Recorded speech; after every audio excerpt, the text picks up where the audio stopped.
વિચારવા જેવું તો છે. આપણા ગરડા બાપુ ભણેલા નહોતા ને, ખાવા દાણાય નહોતા ને રહેવા ઘરે નહોતા, પણ કોઈ દી એમને એમ ન કીધું કે મારે મારા મા બાપ વધારાના મારે આશ્રમમાં મૂકવા જવું પડે.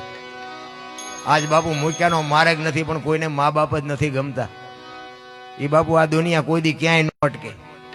માને ને બાપને જાળવવાની જરૂર છે. બાકી આવા કામ તો છે ને, તમને નોલેજ આપ્યું હોય છે ને, મારો નાથ તમને મલકુરથી ઉમળકો આવશે ને તમે દઈ દેહો ને કામ થઈ જાય.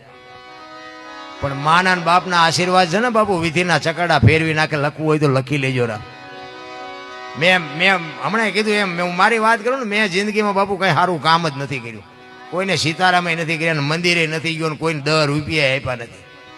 પણ જે કોને એ મારા મા બાપની સેવા મને આજ આડી આવી છે. મારા મા બાપને કોઈ દી બાપુ મોડું કપડું મોડું ખાવા નથી દીધું. ઈ જ આડું. બાકી આપણી બજારે કોઈ બાવો આવે જ નહીં. માગી તો શું કે બજારે ન આવે. તમારા હાટું રળી છે એમ જ કહેતો હતો. અને હારા ગામમાં ઉઘરાણીએ કોઈ ગામમાં કઈ ખરડો હોય ખરડામાં મન ન કે કોઈ, એને ન કહેવાય એ જાય ઊંધું મારશે.